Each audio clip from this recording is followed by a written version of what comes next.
I like having my people here today. This is exciting. All right, those are my guys. That's it. Right on, right on, right on. Man. I love the spirit in here. These guys are insatiable. You wouldn't know it's 7 in the morning, would you? Come on, baby. And they're loving you as well. All right, so the 30 for 30, 85 Bears premieres tonight. Clearly, you have a very busy schedule, but you made time for this project. Why was this so important for you? Well, this was my childhood team, so I was, a fan of all these guys, and it was just such an honor to get a chance to work on this. The director, Jason Ayre, did a great job, but it was great to look back on that and really take a look at where they are today and see those friendships and, the contributions that they made to the league with the defense and all the rest of it. Are you still a fan of the Chicago Bears today? Or the Bulls, either one. No, the Bears. The Bears. Are you still a fan of the Chicago Bears? That's a hard umbilical cord to cut. I still am a big fan, and I think they took a step in the right direction with Fox this year. It looked like the ship got righted a little bit, but it is, you do wish you had a little bit more movement. Let me ask the question, the key question. How about that? As a lifelong Bears fan, how much do you now believe in Jay Cutler going forward? Well, look it hasn't gone terrific, obviously. But he's a talented guy. But some of the can be frustrating. Chicago's an easy city, I think, to be liked as an athlete if you're just a little bit gracious, right? Yeah. Okay. And if you just kind of have a demeanor, and I think whatever's going on, I don't know that he's helped himself all the time with those choices. And part of being a quarterback is being a guy that people want to get behind and support. But he's clearly a talented player. Well, I'm wondering which you've played a myriad of characters. Obviously, you're fantastic. I think you're hysterical. I'm kind of wondering which character mode you go into when you watch him play, because I've seen you in different Wedding Crashers, Mr. and Mrs. Smith. I don't know, are you the kind of person that just lays back and be cool? I wish he would play better. Or are you somebody that wants to throw something at the TV because you're disgusted by what you're seeing? Yeah, I think it's been more disgusted lately than it's been the cool. I love your honesty. For sure. I love it. So forgive me for asking this question, but I have to because you're here. Please. Anchorman. I knew Anchorman was coming. Anchorman is iconic, and I know you get tired of hearing about it, but it's all-time great, and you helped make it all-time great because you were the great Wes Mantooth. So as time passes, are you increasingly surprised at how its popularity grows through the years? I think that's one of the great things with comedies is that, they put you in a good mood, so you watch them a lot of times. So, it's nice to be a part of those films. But it is always interesting as time goes on, which ones kind of emerge and kind of get into the culture. Are you surprised by this one emerging? No, I mean, I think there was there's some funny stuff in the movie, obviously, and I think it just hit a chord. And, I think, it's very specific. And I think whenever you have something that's kind of its own animal, then I think it separates itself. Did you have any idea while you were making it that it would take off the way it took off? Well, you knew it would be fun, but I don't know that you can ever handicap it to that degree as far as how far it's going to go, But you knew that it was funny. As you reflect on your career, what's your favorite moment of all the things you've done? It's hard to say. I've been fortunate to be a part of a lot of, fun movies and stuff. But I'm going to put sitting here right now discussing what's going on at the top of my list because I want to get underneath it. I love the way you two are insatiable, the way you get after each other. I enjoy it, right? They are. Thank you. Every day, they are. Great chemistry. Well, let me transition to, well, since you brought it up, as we look forward to Super Bowl 50, where are you standing on this game right now? What are you thinking? I think this is a harder pick than everyone's making it. Now, full disclosure, I'm very friendly with Greg Olsen, and so I'm rooting for Carolina because I'd like to see him win a championship. He's a really good guy. That being said, Carolina's a great team, but I'd never know the Super Bowl. A lot of hype, you get on that stage and who knows. But I will say this is what impressed me. I thought that New England would beat Denver even though it was in Denver. I think, love him or hate him, and I'm not a Patriots fan, but I think Belichick's the best in the business right now, and Brady. So for them to go in there and for Brady to look as confused as he did and throw those interceptions, and that's a pretty smart quarterback, right? I'd say. Then you have to assume, because Carolina, not taking anything away from Ted Ginn Jr., who's had a great career, but you wouldn't see the obvious weapons on the outside. Greg Olsen, I'd say, is a top-tier tight end. But is it possible that that defense could maybe give you some looks that causes some confusion? And if that happens early, does that momentum swing in a certain direction? So it's just, it's one of those kind of things where we always say it, defense wins championship. That being said, Carolina has a great defense as well.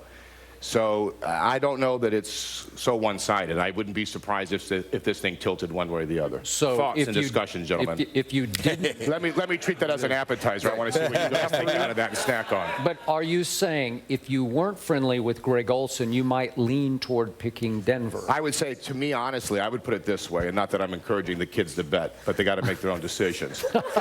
I would probably take the points with Denver. Right. I would say that, but I don't know that in a pick'em I would take them. I really think it's that 5.5 close of a game. points. Well, who do you guys think? Well, is here's gonna my win? thinking. I think it comes down to a defensive battle. When we look at the two quarterbacks, the quarterbacks aren't playing against each other. Each has to play against the respective defense. I know that Denver's defense is elite.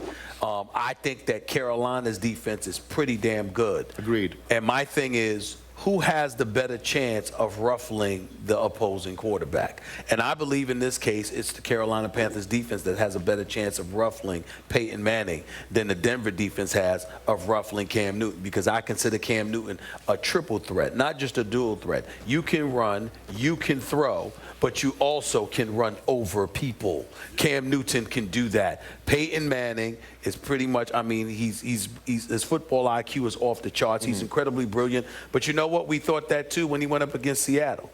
And that was not a beating. That was a beat down. It was 43-8, okay? And I don't think that's going to happen in this particular instance. But when I think your defense is that formidable and they put some wood on you, I saw the Legion of Boom snatch the heart of Denver's offense. I mean, snatched their heart right out of their chest. They were petrified. I don't see that happening to that degree in this game, but I can see Carolina's defense getting up in you enough where it makes you a bit hesitant and apprehensive. But to that point, when you get taken to the woodshed like that, and now you get a second chance Yes. at it, so maybe there's some growth there. And the other thing is, Cam's on the top of his game, but as far as being a triple threat, with these defenses or this athletic like Denver is, sometimes they mush the rush and they can take that away. So that will Well be the said. thing. Will that become something that he has to contend with? And again, I think they're both phenomenal quarterbacks. But then you got to go to the wide receiver position and the skill positions. I think Greg is a top-tier tight end. And like I said before, but Thomas is a great wide receiver. Can he get separation? How much separation is he going to have? I think it's going to be a good game. I'm tired of hearing him talk, so I'm going to ask you another question. Is that okay? So we have a lot of actors on who secretly would like to be an athlete. Have you thought, I know you're pretty athletic because we've seen it in various dodgeball settings. So is there, you're pretty, I was impressed, man. I mean, you can handle it. That's right. That's Okay. right. So if you could trade places, is there somebody you would trade places with? Well, I knew younger when people were stronger and faster than you, I had to try to make some jokes. I love sports. There's nothing like it. And I think that what we all love about it is there's no second take. These guys are going to compete right in this one moment is their chance to get it done. So I'm a huge fan of it. And but I knew very young I did not have the skill set to compete at that kind of level. But I think everyone dreams of being out there in those pressure situations and getting a chance to do that. But I think the reality of it would be tougher than what you would expect.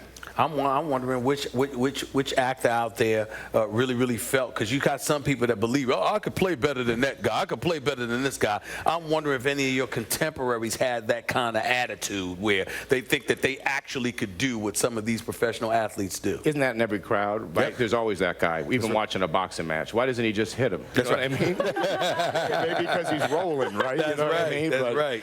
But I knew, I went to high school with Rob Pelinka, who was on the Fab Five. He was Yes. a Division I player. And, Great agent and now. the Bennis brothers were at my high school, the baseball players. So when you're around guys who have that next level of stuff, you figure out real quick that it's a big leap from being a guy who can play the game a little bit to someone who can really play. By the way, you didn't look, I'm not going to say you didn't look athletic, but when I think that was Bradley Cooper that hit you in Wedding Crashers. That's the acting. That's where the acting comes in. You went down kind of These hard. guys know what I'm about. They know what I'm about. All right. They know what I'm about. I had to sell that, Stephen. I would expect your fine eye to be able to catch that athleticism. I would expect you to be able to scout that out. Yes, sir. Yes, sir. Yes, sir. So Will Chicago have to wait another 50 or so years for another 85 Bears team? I don't know that there'll Cutler's ever be another 85 Bears. That team was so special. It Look at the was. personalities on Oh. that team. Look at Walter Payton. Is there a more elegant, right? And Singletary. I mean, these guys have so much class. And then McMahon was so cool and such a great personality. The Fridge was like a big, lovable kid. You had such great personalities on the team. And I think that's part of what captured, not only did they do it on the field, that defense is still talked about. That offense was second in the league in scoring that year. So for that year, they had a good offense. So I think that was just a special moment. The Super Bowl shuffle, all these things kind of caught the, Fridge running the ball. That kind of caught the attention of the nation. So I don't know that you would ever repeat that. But will the Bears be good again? Let's hope so. Well, listen, man, with your clout, your cachet, your knowledge of sports, all you got to do is tell them to get rid of Cutler. You'll be just fine. That's all you got to do. Certainly has I the don't- Where knowledge. do you think fall he out? wants Where to. do you fall out on Cutler?